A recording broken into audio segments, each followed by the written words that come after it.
اس دنیا میں رہنا بھی ہے, چلنا بھی ہے اور اپنی معیشت کو بھی لے کر چلنا ہے, لیکن ساتھ ہی ساتھ جو اس طرح کے فورمز ہیں اس پر بات چیت بھی ہونی ہے. تو یہ forum at the end of the day جب کنکلوڈ ہوگا, اس کا اعلامیہ آئے گا تو کیا ہوگا, وہ اس پر سب کی نظریں ہیں. خاص طور پر جو ویسٹرن بلاک ہے, جو مغربی ممالک ہیں, ان کی بھی توجہ حاصل رہے گی اس غیر معمولی اجلاس کو جہاں پر سربراہان موجود ہیں. یعنی آپ یہ دیکھیے, اس سے اندازہ لگائیے کہ اس وقت معاملات کس حد تک سنگین ہیں کہ ایرانی صدر پہلی بار سعودی عرب کا دورہ کر رہے ہیں. تقریباً 7 سال کے جو ایک معاملات تھے, خرابی تھی تعلقات کی, اس کے بعد تعلقات بحال ہوئے اور اب ایرانی صدر خود یہاں پر موجود ہیں. ابراہیم رئیسی آج ہی ریاض پہنچے ہیں, ان کو ریسیو کیا گیا اور پھر آج کے اس ہنگامی اجلاس میں انہوں نے بھی اظہار خیال کیا. انہوں نے کہا کہ ہم سب کی ڈیوٹی ہے کہ ہم فلسطین میں موجود جو ہمارے ہیروز ہیں, جو امت مسلمہ کے ہیروز ہیں, ان کے ساتھ کھڑے ہوں, یکجان ہوں, اور مسجد اقصیٰ کے تحفظ کے لیے ہمیں میدان میں آنا ہوگا, کیونکہ یہ معاملہ صرف اور صرف فلسطینیوں کا نہیں ہے, یہ خطے بھر کا ہے اور پھر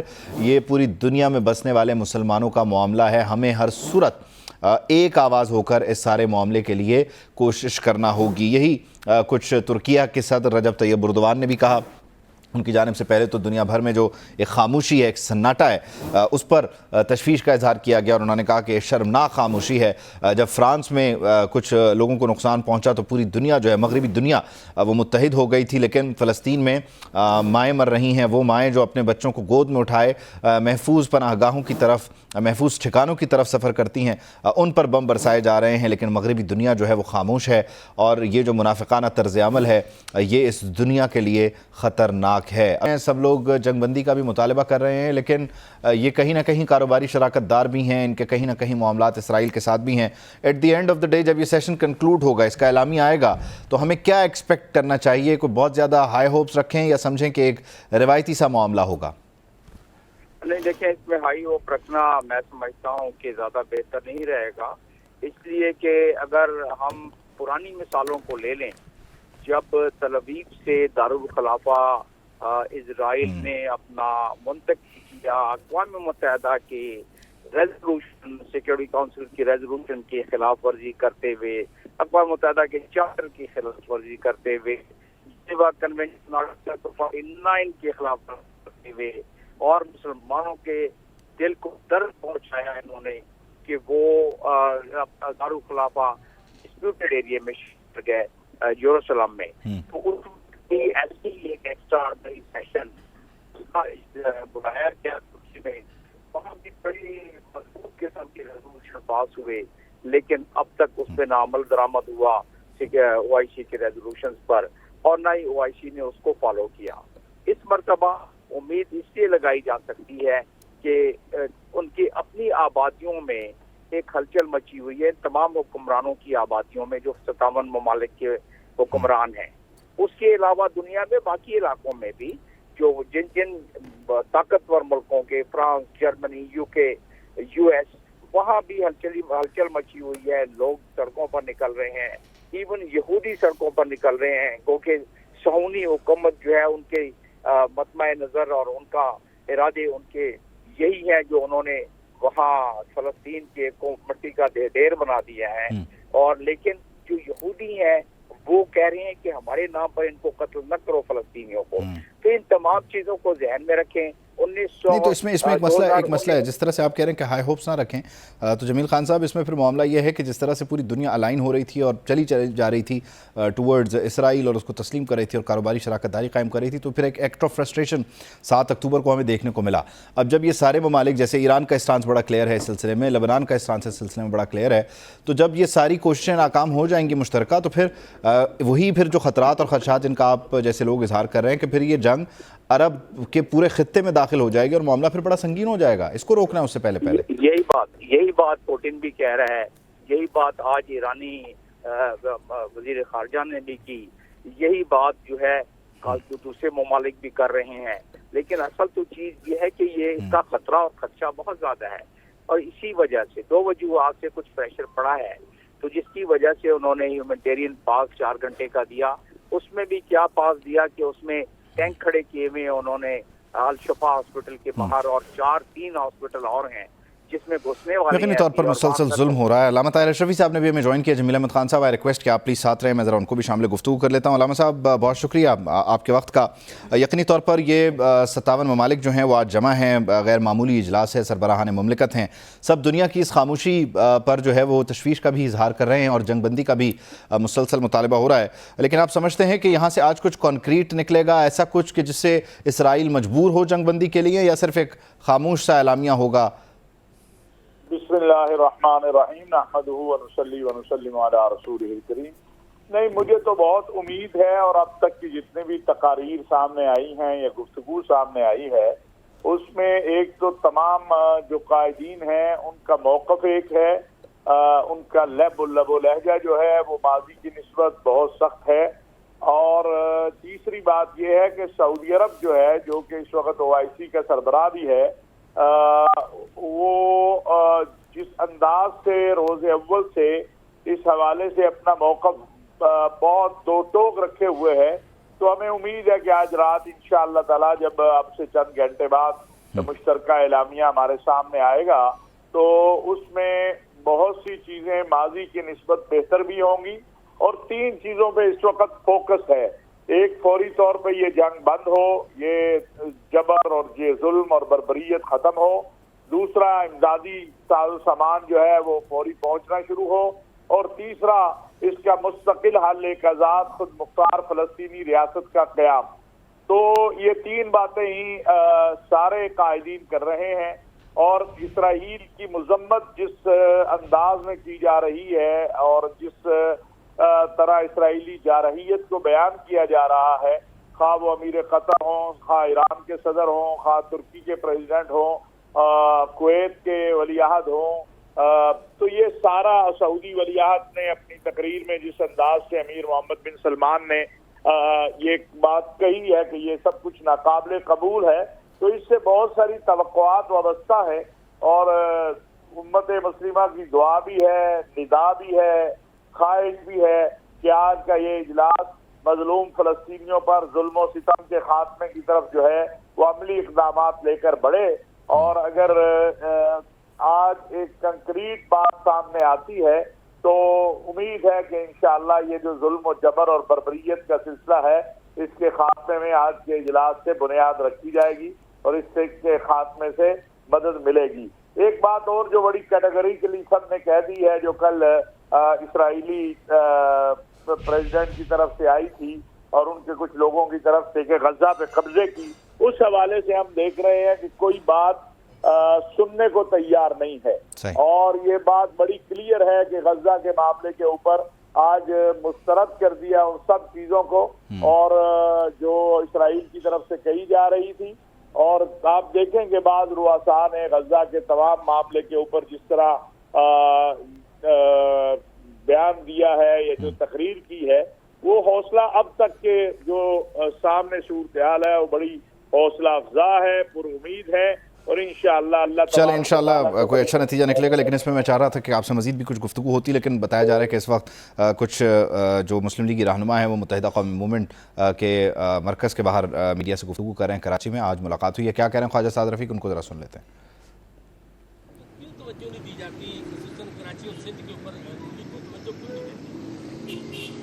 میں آپ کے سوال سے جو آپ کا حق کرنے کا مکمل اتفاق نہیں کرتا. آپ جانتے ہیں کہ کراچی میں امن لانے کا جو سہرا ہے وہ نواز شریف صاحب کی لیڈرشپ کے سہرا ہے, اور سب سے بڑا مسئلہ جو کراچی میں ایک آسیب مسلط تھا وہ تھا. تو ہماری پارٹی نے اور ہماری لیڈرشپ نے کراچی کو امن دینے کے لیے رول پلے کیا. یہاں جو آپ کے منصوبے ہیں وہ میٹرو بس کا منصوبہ ہو یا K4 کا منصوبہ ہو یا دوسرے منصوبے ہوں, اس میں بھی ہم نے اپنی بساط کے مطابق جب فیڈرل گورنمنٹ میں تھے سپورٹ کیا. لیکن آپ جانتے ہیں کہ 18ویں ترمیم کے بعد زیادہ اختیارات صوبوں کو منتقل ہو چکے ہیں, تو اس لیے وفاق ایک حد تک اپنا کردار ادا کر سکتا ہے انشاءاللہ تعالیٰ. تو باقی باتیں میں آج نہیں کرنا چاہ رہا, بات کل کریں گے انشاءاللہ جب. خواجہ صاحب ایک سوال یہ ہے کہ سندھ کے اندر آپ آئے ہیں, آپ جو ہے وہ پیر مغارہ سے ملیں گے, MQ سے ملیں گے. یہاں پر ایک تاثر یہ ہے کہ پیپلز پارٹی کے خلاف مسلم لیگ نون جو ہے وہ یہاں کی جماعتوں کے ساتھ مل کر کوئی اتحاد بنانے جا رہی ہے, کیا کہیں گے اس کو؟ ہم کسی کے خلاف اتحاد بنانے نہیں جا رہے. 8 فروری کو عام انتخابات کا اعلان ہو چکا ہے. الیکشن لڑنا اور اپنے ہم خیال لوگوں کے ساتھ مل کے الیکٹورل ایڈجسٹمنٹ کرنا ہر جماعت کا فنڈامنٹل رائٹ ہے. تو ہم اپنے اس قانونی، اخلاقی اور جمہوری اور سیاسی حق کو ضرور استعمال کریں گے اور پوری سنجیدگی کے ساتھ. بہت شکریہ. ایاز بھائی بات کریں.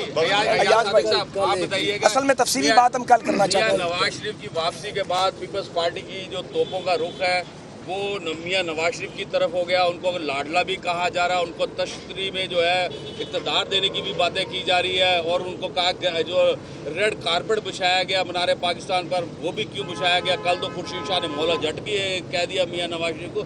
آپ بتائیں، آپ سینئر رہنما، یہ کیا چکر کیا ہے آپ لوگوں کا؟ بسم اللہ الرحمن الرحیم. جی ریلیٹڈ سوال ہے. مسلسل بلاول بھٹو کہہ رہا ہے کہ لاہور سے اس بار وزیر اعظم نہیں ہوگا. کیوں یہ بار بار بلاول اس بات پہ زور دے رہا ہے کہ لاہور سے اس بار وزیر اعظم نہیں ہوگا؟ دیکھیں، ایک چیز تو آپ نے خود ہی کہہ دی کہ پیپلز پارٹی والے دوست ہمارا ان سے تعلق ہے. ہم نے 16 مہینے حکومت میں بھی اکٹھے کام کیا، اور اگر پھر ضرورت پڑی پاکستان میں تو ساری سیاسی جماعتیں پھر سے بھی بیٹھ سکتی ہیں. مگر ایک چیز ہے کہ جب ہم الیکشن کیمپین میں جاتے ہیں اور یہ ذکر ہوتا ہے کہ مسلم لیگ نون حکومت بنا رہی ہے، تو یہ تو پیپلز پارٹی کے جو کینڈیڈیٹس ہیں وہ ڈی مورلائز ہو رہے ہیں. اور یہ ہمارے لیے اچھا ہے کہ وہ کیمپین کر رہے ہیں. پیپلز پارٹی کا حق ہے وہ جو کہیں، جو حقائق ہیں وہ کسی سے ڈھکے چھپے نہیں. انشاءاللہ مسلم لیگ نون الیکشن میں اترے گی، الیکشن کنٹیسٹ کریں گے، اور انشاءاللہ ہم امید رکھتے ہیں کہ ہم اللہ تعالیٰ کی مہربانی سے اس الیکشن میں کامیاب بھی ہوں گے. اور یہ جو ہے کہ لاہور سے نہیں ہوگا، وہ لاہور شہر کی اندرون کی بات کر رہے ہیں یا باہر کی بات کر رہے ہیں، وہ مجھے نہیں پتہ.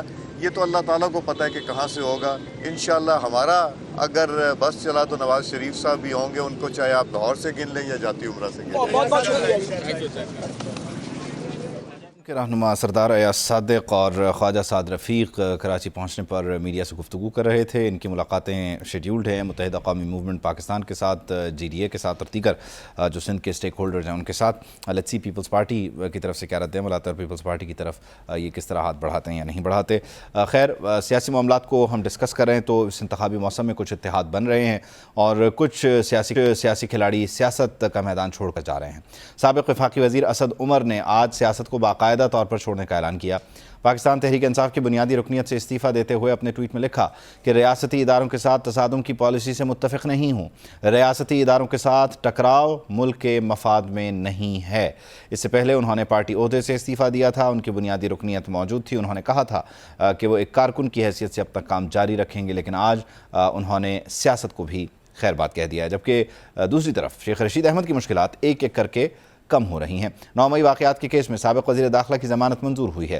سیشن کورٹ اسلام آباد نے 25 نومبر تک انہیں گرفتار کرنے سے روک دیا ہے. شیخ رشید احمد نے عدالت کے باہر میڈیا سے گفتگو کرتے ہوئے کہا کہ کوئی قوم اداروں کے بغیر زندہ نہیں رہ سکتی. میری درخواست ہے بے گناہ لوگوں کو چھوڑ دیا جائے. تو سابق وزیر داخلہ شیخ رشید احمد نے بے گناہوں کو چھوڑنے کا مطالبہ کیا اور عدالت سے انہیں ریلیف بھی مل رہا ہے. 9 مئی کے واقعات میں آج کے دن کی ایک افسوسناک خبر یہ تھی کہ خیبر پختونخوا کے نگران وزیر اعلیٰ اعظم خان انتقال کر گئے اور پھر چارسدہ میں ان کی نماز جنازہ ادا ہوئی. نماز جنازہ میں وزیر اعلیٰ پنجاب کے پی کے سابق نگران وزراء سمیت سیاسی اور سماجی شخصیات کی بڑی تعداد نے اس میں شرکت کی. خیبر پختونخوا حکومت نے 3 روزہ سوگ کا اعلان کیا ہے. قومی پرچم سرنگوں رہے گا. نگران وزیر اطلاعات مرتضیٰ سولنگی یہ کہتے ہیں کہ نئے وزیر اعلیٰ خیبر پختونخوا کا تقرر جلد ہو جائے گا. کسی قسم کی قیاس آرائیوں کی کوئی گنجائش نہیں ہے. جنوری میں اس عہدے کا حلف اٹھانے والے اعظم خان پشاور میں طبیعت خراب ہونے پر ہسپتال لائے گئے اور پھر وہ جانبر نہ ہو سکے. خالق حقیقی سے جا ملے. آبائی علاقے چارسدہ میں ان کی نماز جنازہ ادا کر دی گئی. اعظم خان نے 21 جنوری کو ٹو بی ایگزیکٹ 2023 21 جنوری کو نگران وزیر اعلیٰ خیبر پختونخوا کا حلف اٹھایا.